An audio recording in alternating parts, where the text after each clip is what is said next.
में समान दर पर यह राशि 30-15 रुपये यानी 3015 रुपये हो जाएगी। एक बार ध्यान दीजिएगा, याद हमको एक बात क्या रखना होता है कि SI यानी जो साधारण ब्याज जो आपका होता है वो प्रिंसिपल यानी मूलधन का समय गुना दर प्रतिशत आपका होता है।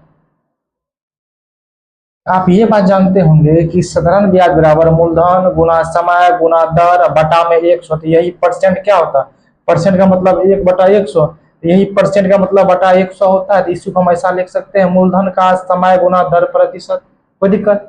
और क्या आपको होता है कि मूलधन जब भी आपका होगा तो हमेशा 100% होता है। चाहे आप किसी को 1 रुपया ब्याज पे दीजिए या 10 रुपया ब्याज पे दीजिए, वो हमेशा आपका 100% हो जाएगा। अभी ध्यान दीजिएगा, तो आपको जो बोला गया है कि राशि आपको जो है ब्याज की दर आपको जो है 5% है और समय है 6 साल, तो ब्याज कितना मिलेगा? तो समय गुना दर प्रतिशत, तो 6 गुना 5 यानी 30% तो आपको ब्याज मिल जाएगा और 100% आपका मूलधन है यानी 130%। यानी ये जो 2613 आपका हो रहा है ये आपको मिश्रधन दिया हुआ है। तो मिश्रधन जो होता है मूलधन प्लस ब्याज आपका होता है।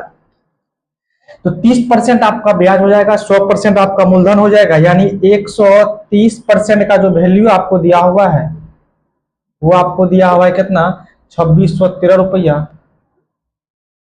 और आगे हमको ये बोला गया था कितने वर्षों में यह समान राशि 30-15 रुपया हो जाएगी। मतलब यहाँ हम पहले ये निकाल लेते हैं कि काय परसेंट जो है ये राशि 30-15 हो जाएगा।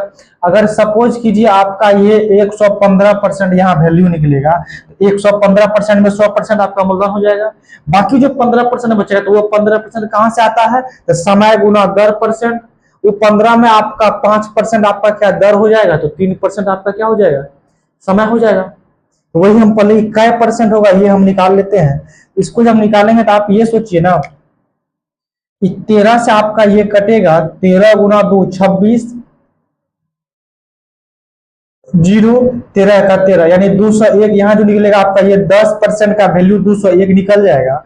अब आप ये सोचिए कि इसका ये काय गुना है। देखने से लग रहा है कि अगर यहाँ 200 है और यहाँ 3000 तो 15 गुना, अगर 15 से गुना करेंगे तो हो सकता है। तो 15 गुना 2 3000, अब 15 का पता नहीं, इसका ये काय गुना है तो 15 गुना आपका है। जब ये 15 गुना है तो यहाँ क्या करना है, 15 से गुना कर लेना है। जब 15 से गुना करेंगे तो यहाँ 150 आ जाएगा। ये 150% में तो आपका 100% तो मूलधन है, तो ब्याज कितना आपका हो जाएगा? 50%। ये 50% में क्या क्या है? समय गुना दर। तो दर आपका यहाँ ये समय है, दर आपका 5% है। ये समय कितना हो जाएगा? 10 वर्ष। यही आपका आंसर हो जाएगा। तो मैं इससे इसमें भागा देंगे, 10 आपका निकल जाएगा।